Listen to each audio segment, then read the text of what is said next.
Bonjour et bienvenue dans cette nouvelle vidéo sur les couples. Aujourd'hui, on va plonger dans l'Antiquité pour découvrir l'histoire épique de Cléopâtre et Marc-Antoine. Deux figures qui ont traversé les siècles. Ces amants légendaires ont laissé leur empreinte dans l'histoire en tant que symbole de pouvoir, de passion et d'intrigue.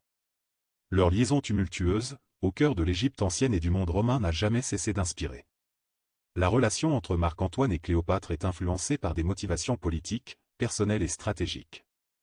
Leur liaison, marquée par une combinaison de passion et d'ambition, ne peut pas être qualifiée de désintéressée car il est difficile de séparer complètement les aspects politiques de leur relation. Les actions de Marc-Antoine et de Cléopâtre ont été façonnées par leurs ambitions qui ont finalement contribué à leur chute.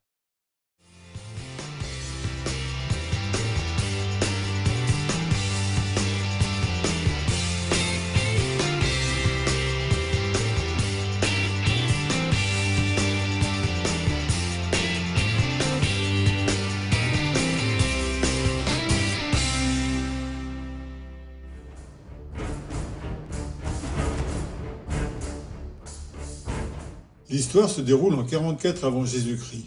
À Rome, Jules César vient d'être assassiné et des rivalités politiques opposent Marc-Antoine et Octave pour la succession. Marc-Antoine est un homme politiquement ambitieux et un général talentueux. Né en 83 avant Jésus-Christ, il vient d'une famille modeste mais son courage au combat, son charisme et son alliance avec Jules César lui ont permis de gravir les échelons et il est l'un des généraux les plus puissants de la République romaine. Après l'assassinat de Jules César, Marc-Antoine devient l'un des principaux acteurs de la lutte pour le pouvoir à Rome. Voulant succéder à César, il s'oppose à Octave, le futur empereur Auguste. Marc-Antoine se tourne alors vers l'Égypte pour essayer d'obtenir des fonds pour financer ses opérations militaires et ses ambitions politiques.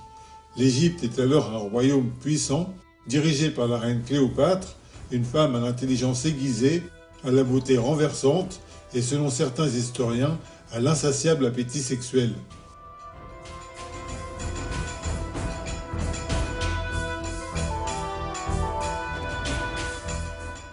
Cette reine légendaire a régné de 51 à 30 avant Jésus-Christ.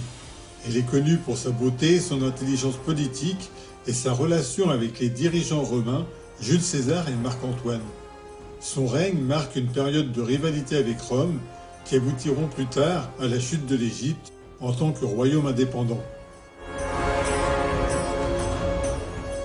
Cléopâtre voit en Marc-Antoine tomber sous son charme un allié puissant pour consolider son pouvoir, préserver son royaume des menaces extérieures et assurer sa position en établissant des liens avec Rome. Quant à Marc-Antoine, il voit en Cléopâtre une alliée potentiellement utile pour renforcer son pouvoir. À Rome, sa liaison avec Cléopâtre a des répercussions sur la scène politique. Marc-Antoine, autrefois un général respecté et un politicien influent, voit sa réputation et son destin altérés par les conséquences de sa liaison avec Cléopâtre. Les affaires de cœur de Marc-Antoine ainsi que ses décisions politiques visant à renforcer le pouvoir de la reine égyptienne déclenchent la désapprobation. Les rivaux d'Antoine l'accusent d'être sous l'influence de Cléopâtre et de trahir les intérêts de Rome. La relation est perçue comme une menace pour l'unité du pouvoir. Les rivalités entre Marc-Antoine et Octave s'intensifient. La relation entre Marc-Antoine et Cléopâtre a des conséquences importantes car leur alliance et la reconnaissance de leurs enfants ensemble alimentent les inquiétudes à Rome quant à l'émergence d'une dynastie rivale. Cette situation a joué un rôle dans l'escalade des conflits entre Marc-Antoine et Octave, aboutissant à des affrontements militaires jusqu'à la défaite de Marc-Antoine en 31 avant Jésus-Christ. Cette défaite conduit à la séparation de Marc-Antoine et Cléopâtre et à une série d'événements tragiques qui culminent avec leur suicide.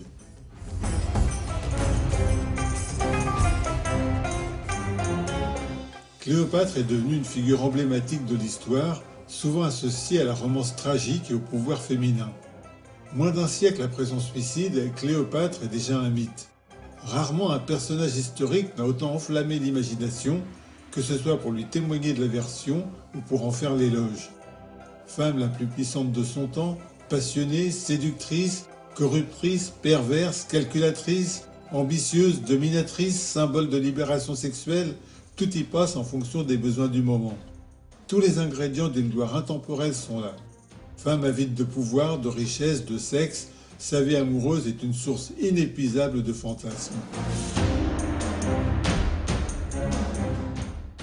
Depuis les écrivains de l'Antiquité jusqu'à aujourd'hui, tout le monde s'y est mis. Cléopâtre a inspiré Dante, Shakespeare, Corneille, Théophile Gautier pour ne citer que les plus connus. Les peintres de la Renaissance l'ont ressuscité. Michel-Ange montre la reine subissant la morsure d'un serpent, non pas au bras comme le veut la tradition, mais sur sa voluptueuse poitrine, ce qui est nettement plus glamour. Plus tard, d'autres la montreront à moitié nue, voire même carrément nue.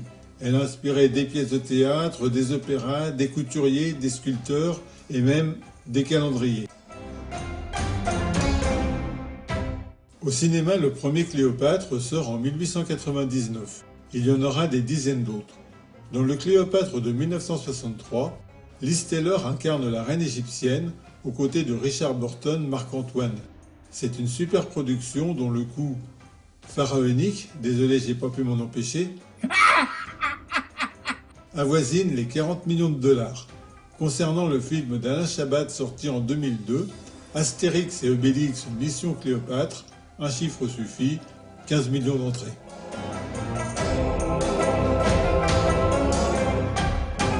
Voilà, c'est terminé. Si vous avez aimé, vous pouvez vous abonner, liker et partager cette vidéo. Merci d'avoir regardé et à bientôt.